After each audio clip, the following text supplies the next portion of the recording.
Bienvenidos, soy Óscar Valladares y esto es Informe Extra. Volodymyr Zelensky, el presidente de Ucrania, y Keir Starmer, el primer ministro del Reino Unido, se reunieron este sábado en Londres, donde el gobierno británico reafirmó su compromiso con Ucrania. Ahora el Reino Unido enviará unos 5.000 misiles a Ucrania en el marco de un acuerdo de 1.600 millones de euros. Vamos con el informe. Reino Unido y Francia han propuesto una tregua parcial de un mes en Ucrania, centrada en detener los ataques aéreos, marítimos y contra infraestructuras energéticas, pero sin incluir combates terrestres. El anuncio fue realizado por el presidente francés Emmanuel Macron y su ministro de Asuntos Exteriores, Jean-Noël Barrot, en el marco de un encuentro de líderes europeos en Londres. La iniciativa surge tras la tensa reunión entre el presidente ucraniano Volodymyr Zelensky y Donald Trump en Washington, lo que ha acelerado la necesidad de una respuesta europea unificada. Macron sostuvo que esta pausa permitiría evaluar la seriedad de Rusia en su disposición a negociar la paz. Sin embargo, la propuesta enfrenta incertidumbre. Mientras Francia ha dejado claro su postura, el gobierno británico no ha confirmado su adhesión al plan. Luke Pollard, ministro de la Fuerza Armada del Reino Unido, declaró que hay varias opciones en discusión y evitó respaldar directamente la idea de Macron.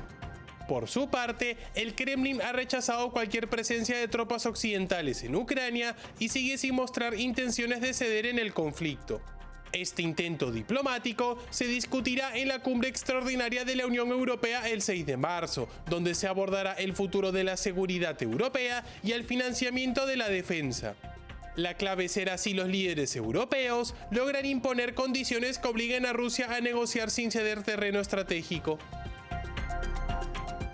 El primer ministro del Reino Unido, Keir Starmer, ha reafirmado el compromiso de su país con Ucrania, un país que es víctima de una invasión, de una guerra de agresión desde hace más de 3 años. Y por eso se ha comprometido a enviar unos 5.000 misiles en el marco de un acuerdo por 1.600 millones de euros. Un acuerdo que definitivamente ayuda a Ucrania en un contexto en el que, como se ha visto el viernes pasado, ya no hay garantía de continuar recibiendo apoyo de Estados Unidos. Ahora, en este contexto, se han dado una serie de reuniones relacionadas con la guerra de Ucrania que han antecedido pues, al desastre diplomático de la reunión de Volodymyr Zelensky con Donald Trump. Primero, el lunes 24 de febrero, el presidente de Francia, Emmanuel Macron, se reunió con Donald Trump en la Casa Blanca para discutir precisamente el tema de la guerra de Ucrania y también la seguridad de Europa. Llamó la atención que Emmanuel Macron corrigiera a Donald Trump con relación a qué país ha apoyado más económica y militarmente a Ucrania. Porque si bien es cierto que Estados Unidos de manera individual ha apoyado más económica y militarmente a Ucrania, una realidad es que los países de la Unión Europea en su conjunto han aportado más económicamente y militarmente a Ucrania. Por otra parte, el jueves pasado, el primer ministro del Reino Unido, Keir Starmer, también se reunió con Donald Trump y llamó la atención, las maneras diplomáticas, el carisma del primer ministro del Partido Laborista, quien se reunió con Donald Trump en la Casa Blanca y le entregó una carta de invitación del rey Carlos III para una reunión de Estado. Discutieron también estrategias para poder llegar a una paz en el conflicto de Ucrania. Y bueno, ambos mandatarios, Emmanuel Macron y Keir Starmer, estaban allanando el camino para la próxima visita de Volodymyr Zelensky a Estados Unidos, quien se reunió con Donald Trump el viernes pasado. Y como se ha podido ver en todos los medios de comunicación, esta reunión acabó en un desastre diplomático que acaba perjudicando sobremanera a Ucrania. Pero también la imagen de Donald Trump ante sectores que apoyan y respaldan a un país que está siendo agredido. Bueno, hablemos de ese tema. Desde el inicio, cuando Donald Trump, como podemos ver en las imágenes, recibe a Volodymyr Zelensky, hace un comentario burlón acerca de su indumentaria. Dice algo como que qué elegante está, qué bien vestido ha venido, ¿no? Y es que Volodymyr Zelensky ha decidido no usar traje como muestra de solidaridad con sus soldados y como recordatorio de ser el representante de un país que es agredido desde hace 3 años. Por eso no usa terno. Y más adelante, en la rueda de prensa, en el despacho Oval, un periodista también le hizo esta pregunta al presidente de Ucrania. Una pregunta que es francamente irrespetuosa y fuera de lugar y que genera también la duda de que si este periodista le preguntaría algo similar a Vladimir Putin. Por ejemplo, ¿qué podría decir usted acerca de Navalny y otros opositores que han muerto en su régimen? Sería interesante ver si es que cuando eventualmente Putin y Donald Trump se reúnan, los periodistas tengan una actitud como la que tuvieron, o la que este periodista en particular tuvo con Volodymyr Zelensky, una actitud irrespetuosa con el representante de un país, no cualquier persona.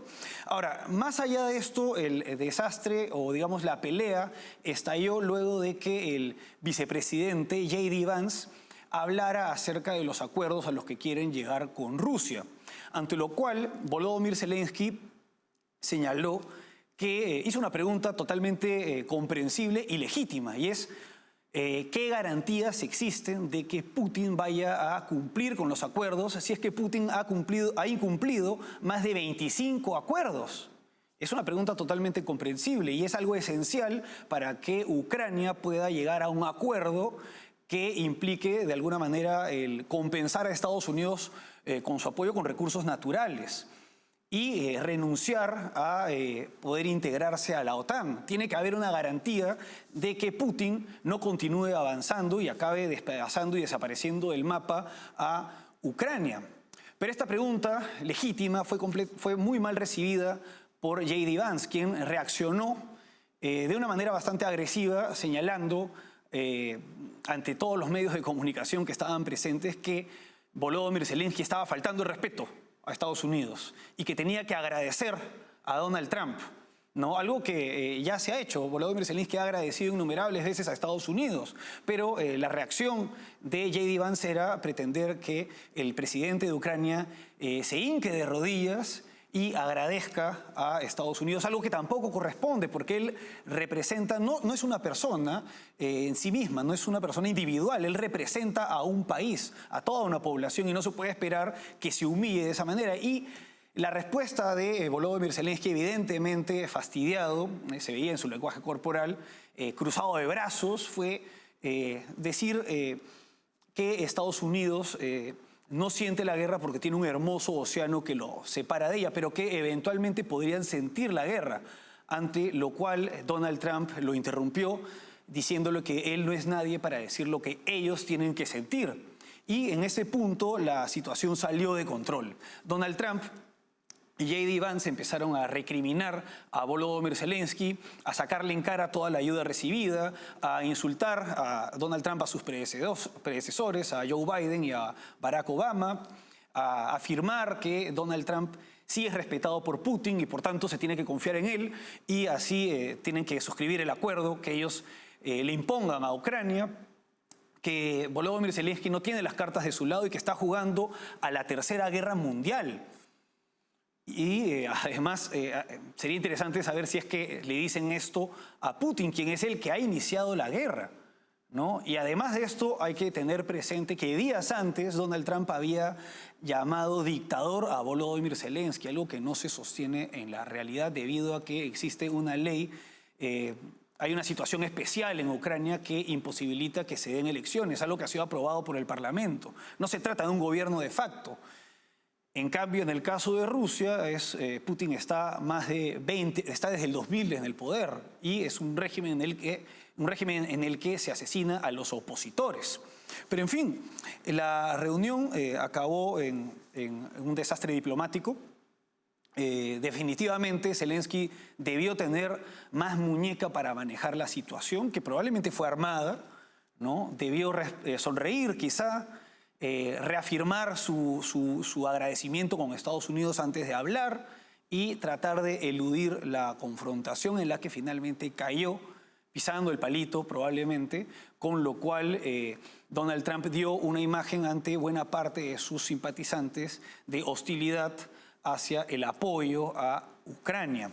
Y También cabe recordar que momentos antes Donald Trump señaló que pretendía quedar en la historia como un pacificador. Y el punto es que no importa llegar a la paz a como dé lugar, porque la paz que se le está pidiendo a Ucrania pareciera ser una paz incondicional que debe dar un país que ya perdió la guerra y en los hechos Ucrania aún no pierde la guerra. Efectivamente, Rusia viene avanzando cada vez más desde el este y Ucrania se está debilitando en el contexto de una guerra de desgaste en la que tiene la desventaja por ser Rusia un país mucho más poderoso, pero definitivamente aún no pierde la guerra para suscribir una paz incondicional, completamente ventajosa para la Rusia de Putin, una paz que acabe haciendo rentable la guerra para Putin y que imposibilite la disuasión a Rusia para decidir seguir avanzando contra otros territorios europeos, como por ejemplo los países bálticos. Y al final en la historia quedará este episodio como un episodio en el que se trató de avasallar al presidente de un país más débil que es agredido por una dictadura. Y en este punto los sesgos políticos vienen afectando la visión acerca de este episodio, porque, digamos, por un lado están los antiglobalistas y anti-woke que están en contra de Ucrania por ser apoyada por la Europa globalista y woke. Y al final olvidan que se puede ser antiglobalista y se puede ser anti-woke y al mismo tiempo apoyar a Ucrania. Por otra parte, también están, digamos, grupos como la izquierda radical, que apoya todo lo que haga Rusia por su nostalgia del pasado soviético. Están los hispanistas, hispanoamericanos, que les gusta, que están en contra de lo que hace Donald Trump por el hecho de que Donald Trump representa el imperialismo yanqui, que ha tenido como patio trasero a América Latina y que en su momento, a fines del siglo XIX, le arrebató Cuba, Filipinas y Puerto Rico a España. En fin, estas visiones ideológicas hacen perder de vista lo más importante. Y es que no se trata tanto de gobiernos y de personajes, sino como formas de Estado que están enfrentándose en esta guerra. Por un lado, Ucrania, que es una democracia liberal y representativa con todos sus defectos, pero que está enfrentando a un régimen antidemocrático que es aliado de todas las dictaduras del mundo. Ucrania está luchando por impedir que regrese un derecho que había desaparecido desde hace varios años, desde el fin de la Segunda Guerra Mundial, y es el derecho de conquista. Hay que tener presente en este contexto, por tanto, quién es el agresor, a quién hay que apoyar y cuáles serían las implicancias de que la guerra resulte rentable para Rusia. Vamos ahora a una pausa y regresamos con el apoyo de Estados Unidos a Israel, que contrasta sobremanera con la posición que tiene la administración Trump con respecto a Ucrania.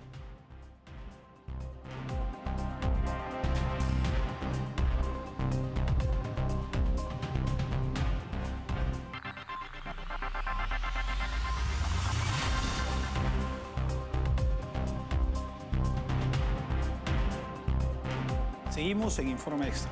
La administración Trump está respaldando al Estado de Israel en el bloqueo del ingreso de suministros a la Franja de Gaza como medida de presión para ampliar el alto al fuego y lograr la liberación de más rehenes. Vamos con el informe. La administración Trump ha expresado su respaldo a la decisión de Israel de suspender la entrada de suministros a la Franja de Gaza hasta que el grupo terrorista Hamás acepte prolongar el alto al fuego. El portavoz del Consejo de Seguridad Nacional, Brian Hughes, afirmó que Israel ha negociado de buena fe para garantizar la liberación de los rehenes en poder de Hamás y que la Casa Blanca apoya su decisión de condicionar el ingreso de ayuda humanitaria. Este domingo, el gobierno israelí anunció la suspensión total del ingreso de bienes y suministros a Gaza, advirtiendo que Hamás enfrentará consecuencias adicionales si no acepta un nuevo acuerdo de tregua. Los terroristas de Hamás hasta el momento han decidido no aceptar una extensión de la tregua y el gobierno israelí sostiene que Hamás no ha mostrado disposición para seguir negociando.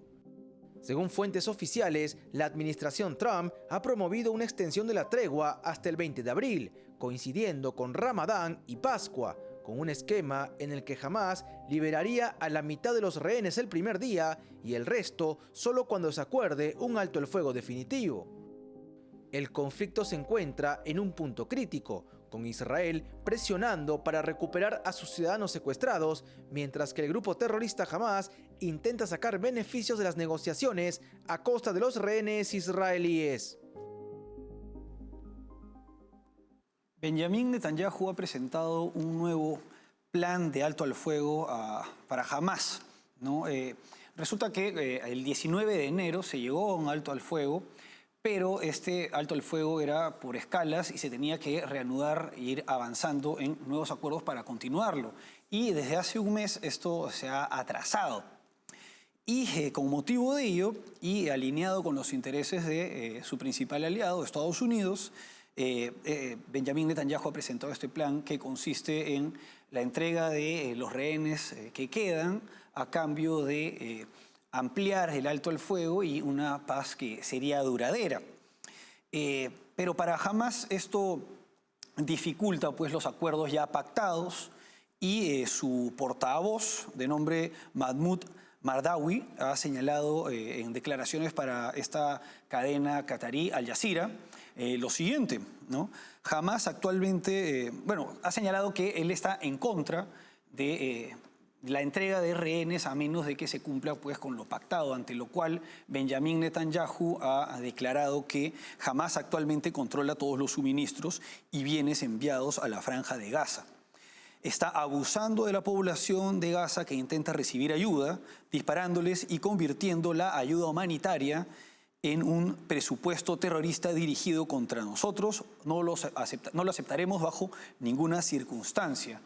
Y bajo este criterio, Netanyahu ha ordenado el bloqueo de los canales de suministro a la Franja de Gaza para que no entre ayuda humanitaria y así presionar al gobierno de Hamás o digamos las autoridades de esta organización terrorista a fin de lograr el objetivo de que se libere a más rehenes. Y en este contexto, el portavoz del Consejo de Seguridad de Estados Unidos, Brian Hughes, ha declarado lo siguiente, y cito también: Israel ha negociado de buena fe desde el inicio de esta administración para garantizar la liberación de los rehenes retenidos por los terroristas de Hamás. Apoyamos su decisión con respecto a los próximos pasos, dado que Hamás ha anunciado que no está interesado en un alto al fuego. Y bueno, efectivamente, el punto es que el grupo terrorista sabe que en caso de entregar a los rehenes restantes, quedaría en una posición sumamente débil ante Israel, que no tendría argumento o motivo que los disuada de continuar con su campaña militar para terminar de destruirlos. Y es por esto que Hamás se niega pues, a llegar a este acuerdo, que es no tan conveniente como el primer acuerdo de alto al fuego, el cual era por escalas y está retrasado.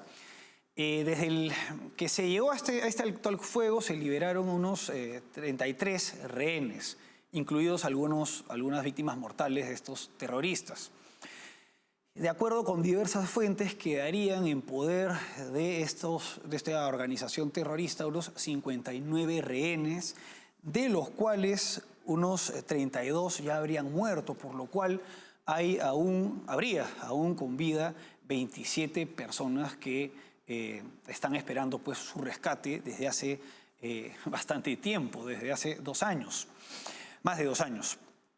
Y en este contexto viene presionando el gobierno de Netanyahu a fin de lograr su liberación. Como sabemos también, a cambio de estos 33 rehenes, Israel ha liberado a más de 600 prisioneros de Palestina, incluidos terroristas condenados pues, por atentados sumamente graves, personas condenadas por delitos bastante graves que definitivamente en muchos casos son fanáticos que se reincorporarán a Hamás para continuar atacando a Israel y a los civiles de Israel, ¿no? Porque recordemos que esta organización se enfoca más que en atacar a los soldados, a la población civil de Israel, y también en utilizar como escudos humanos a sus civiles para ganar, digamos, políticamente a nivel internacional, gracias al respaldo de todas las personas que, más que apoyar a Hamás, condenan a Israel en todas las medidas que adopte en contra de este grupo terrorista. Y bueno, el apoyo de Estados Unidos llama la atención. Bueno, no llama la atención en el sentido de tratarse de, como se sabe, el principal aliado de Estados Unidos en el Medio Oriente, Israel. Pero en el contexto actual del enfoque que está teniendo la administración Trump de concentrarse más en China y en el Extremo Oriente, llama la atención este respaldo incondicional si es que uno tiene en cuenta la postura de la administración Trump con respecto a Ucrania, que geográficamente es mucho más cercana y que es un país que es aliado de sus aliados de la OTAN. Vamos ahora a una pausa y regresamos con el último bloque.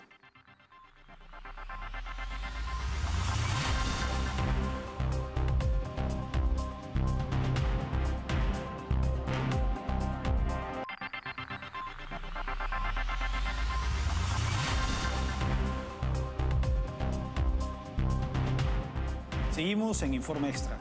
De acuerdo con el índice de democracia publicado por la revista The Economist, Colombia está en el peor resultado, tiene la peor calificación desde el año 2006. Vamos con el informe. Colombia ha registrado su peor calificación en el índice de democracia del Economist Intelligence Unit desde el 2006, reflejando un deterioro significativo en sus instituciones democráticas. Según el informe, el país descendió 5 posiciones en el ranking global y se acerca peligrosamente a ser considerado un régimen híbrido. El índice, que evalúa a 165 países y 2 territorios en categorías como proceso electoral, funcionamiento del gobierno, participación política, cultura política y libertades civiles, otorgó a Colombia una calificación de 6.35 en el 2024, frente a los 6.55 del año anterior. Este descenso la posiciona entre las 15 democracias más deterioradas del mundo en el último año y la segunda peor caída en América, solo superada por Jamaica.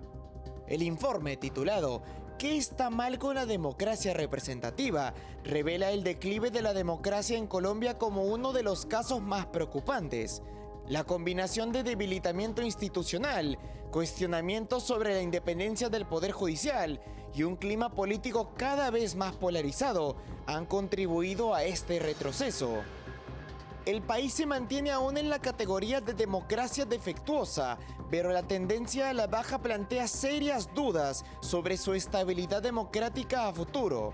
Con una creciente desconfianza en el gobierno de Gustavo Petro y señales de concentración de poder, Colombia corre el riesgo de perder su estatus democrático si no revierte esta tendencia.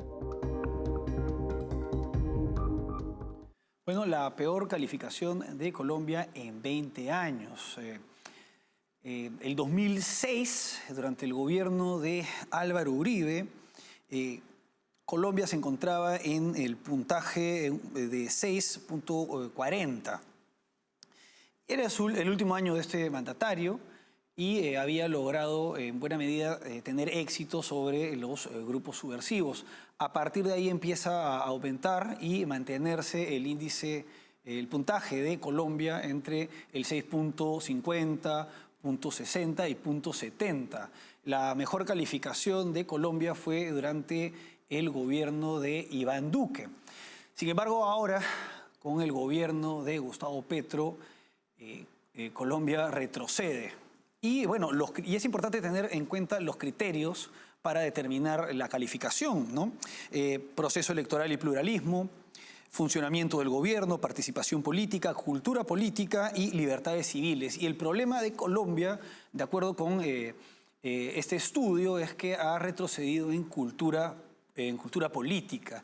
Y es que es una realidad que la cultura política, no solamente de Colombia, sino de diversos países de Hispanoamérica, carece, pues, la sociedad de tener principios comprometidos con la democracia. Y esto explica el éxito del socialismo del siglo XXI en varios países de Hispanoamérica. Y teniendo presente que los principales referentes del socialismo del siglo XXI son las dictaduras de Cuba y de Venezuela, llama la atención y explica esta falta de cultura política o de cultura democrática que los partidos políticos aliados y que tienen como referente estas dictaduras tengan tan buenos resultados. Y en el caso de Colombia, la cultura política pues viene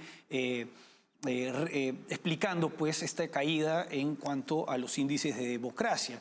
Primero, como antecedente, que una amplia parte, un amplio sector de los colombianos estuvieran a favor del acuerdo de paz con las FARC, y luego que años después Gustavo Petro sea elegido como mandatario de Colombia, ¿no? Entonces hay un tema con la cultura política, no solamente de Colombia, pero en este caso se explicaría pues, la caída en el índice que haría pasar a Colombia de una democracia defectuosa a un régimen híbrido, y en caso de que Gustavo Petro pudiera lograr todos sus objetivos políticos, pasarían a ser un régimen autoritario. Y es que no se puede esperar algo diferente de un mandatario que tiene un pasado subversivo como militante del M-19. Bueno, eso fue todo por hoy. Hasta aquí Informe Extra. Gracias por acompañarnos.